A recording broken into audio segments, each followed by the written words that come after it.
JP academy YouTube channel में आप सभी का हार्दिक स्वागत है। आज 4 मार्च 2023 दिन शनिवार का ये शुभ दिन और मैं मध्य प्रदेश के शहर उज्जैन में हूँ। उज्जैन जिसको कि प्राचीन काल में अवंतिका के नाम से जाना जाता था। महाजनपद काल में अवंतिका की राजधानी उज्जैन हुआ करती थी। उज्जैन शहर जो कि क्षिप्रा नदी के तट पर स्थित है और गुप्त वंश के प्रतापी शासक चंद्रगुप्त विक्रमादित्य की राजधानी थी। इस समय मैं जिस जगह पे खड़ा हूँ इसे चंद्रगुप्त के परकोटे के रूप में जो है जाना जाता है। आप देख पा रहे होंगे ये चंद्रगुप्त विक्रमादित्य की प्रतिमा का यहाँ अनावरण उनके राज सिंहासन के रूप में किया गया है और यहाँ पर जो पट्टिका लगाई गई है उस पर लिखा गया है, मैं पढ़ रहा हूँ। संस्कृति पुरुष उज्जैनी नरेश विक्रमादित्य के दानवीर न्यायशील एवं तेजस्वी व्यक्तित्व की कीर्ति कथाएं शताब्दियों से जनमानस में प्रतिष्ठित है। जनश्रुतियों के अनुसार शक वंश पर विजय प्राप्त करने की स्मृति में विक्रमादित्य ने 57 ईसा पूर्व विक्रम संवत का आरंभ किया और विक्रमादित्य की सभा उच्च कोटि के विद्वानों से सुशोभित होती थी जो नवरत्न के नाम से विख्यात हुए हैं। सिंहासन बतीसी और बेताल पचीसी, इनके राज दरबार को सिंहासन बत्तीसी के नाम से जाना जाता था। सिंहासन बत्तीसी और बेताल पचीसी की जग प्रसिद्ध कथाएं महाराजा विक्रमादित्य की कीर्ति और पुरुषार्थ का वर्णन करती है।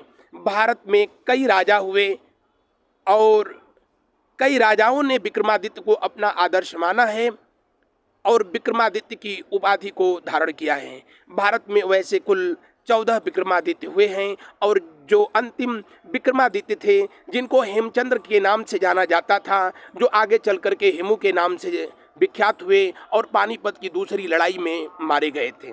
बहरहाल ये चंद्रगुप्त विक्रमादित्य के राज सिंहासन की ये तस्वीर है जो आप देख पा रहे हैं और यहाँ पर उज्जैन में ही इनके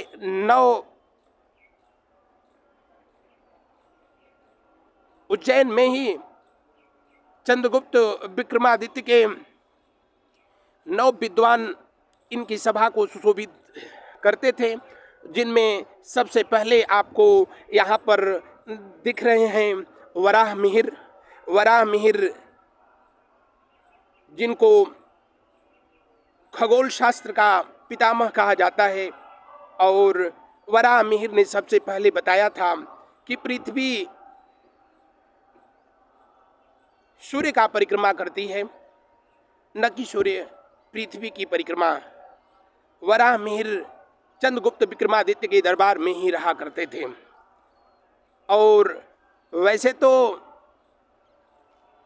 अकबर के दरबार में रहने वाले जो नवरत्न थे वो काफ़ी प्रसिद्ध हुए थे, लेकिन चंद्रगुप्त विक्रमादित्य के दरबार में रहने वाले नवरत्न जो अपने अपने विषयों के विद्वान हुए और अपने दरबार में नवरत्नों के रखने की परंपरा चंद्रगुप्त विक्रमादित्य ने ही शुरू किया था और इनके नवरत्न क्षिप्रा नदी के तट पर स्थित शहर उज्जैन में रहा करते थे। जो ये तस्वीर सामने दिख रही है इनके नवरत्नों में से एक वर रुचि की है।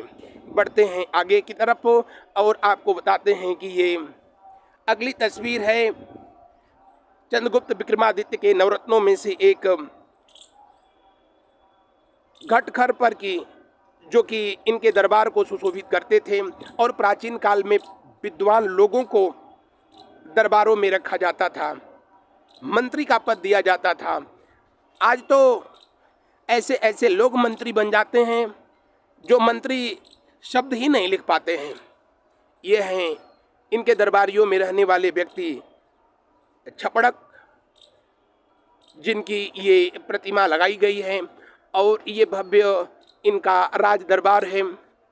ऐसी मान्यता है, वेदों में लिखा भी गया कि भारत में मंदिर निर्माण की कला सबसे पहले गुप्त वंश में अपने वर्तमान स्वरूप में अस्तित्व में आई थी। देवताओं का वर्णन वेदों पुराणों में है, लेकिन मंदिरों का प्रत्यक्ष प्रमाण गुप्त काल से ही प्राप्त होता है। और गुप्त वंश के राजाओं ने ही सबसे पहले, खास करके चंद्रगुप्त विक्रमादित्य के द्वारा,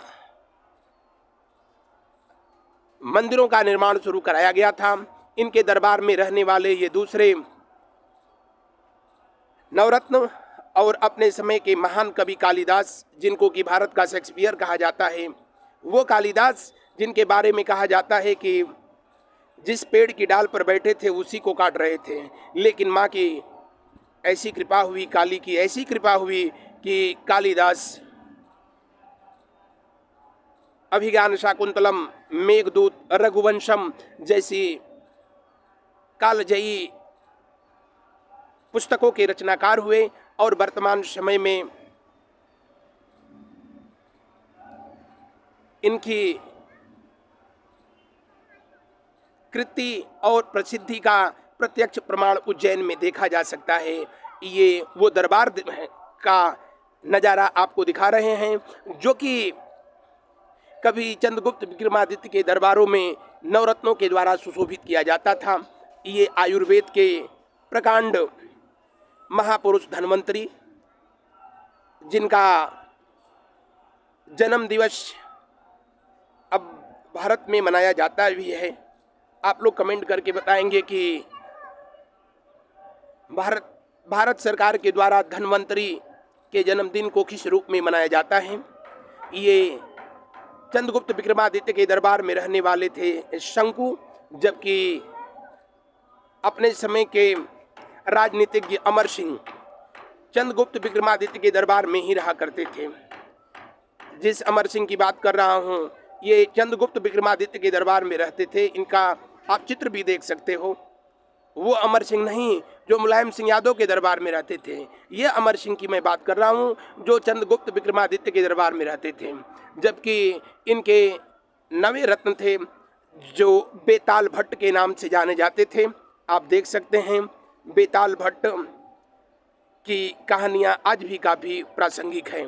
अब आपको मैं जो है ले चल रहा हूँ चंद्रगुप्त विक्रमादित्य के द्वारा बनवाए गए इस भव्य परकोटे किला का नज़ारा आप जो है देख रहे होंगे। मैं छत से जो है इस दृश्य को दिखा रहा हूँ जो चारों तरफ से जल से घिरा हुआ है।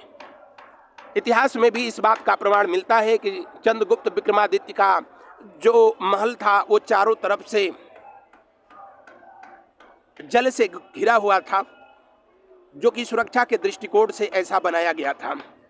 आप देख पा रहे होंगे।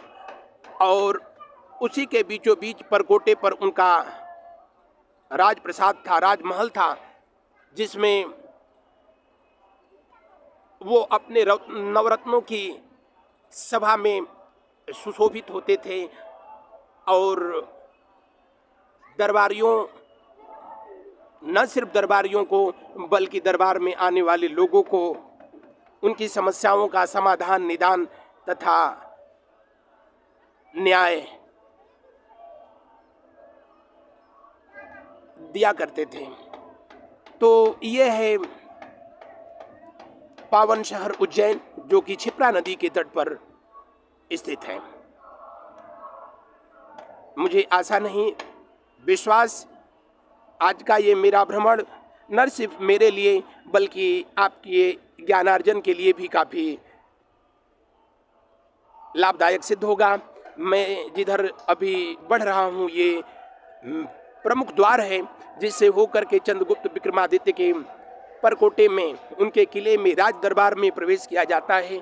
और यहाँ पर ये देख रहे होंगे आप उनकी चरण पादुका, ऐसी मान्यता है कि आज भी यहाँ रखी हुई है, जिस पर अब भव्य आलीशान उनके नवरत्नों से सुशोभित ये राजप्रसाद बनाया गया है। चंद्रगुप्त विक्रमादित्य भारत के उन शासकों में से एक थे जिन्होंने शकों पर विजय प्राप्त की थी। इनके पिता, जिनका नाम समुद्रगुप्त था, समुद्रगुप्त को भारत का नेपोलियन कहा जाता है। हालांकि ये सरासर गलत है। नेपोलियन अपने युद्ध में, अपने जीवन में कई युद्धों में पराजित हुआ और अंत में तो उसने उससे भी अजीब कायरतापूर्ण काम किया था, आत्महत्या कर ली थी। लेकिन समुद्रगुप्त के पुत्र चंद्रगुप्त विक्रमादित्य, जिन्होंने अपनी यश कीर्ति से भारत के इतिहास में अपना नाम स्वर्णाक्षरों में अंकित कराया, इस जगह पर आज भी लोग दर्शन करने के लिए, घूमने के लिए, इतिहास से रूबरू होने के लिए अपनी गरिमामयी उपस्थिति दर्ज करते हैं।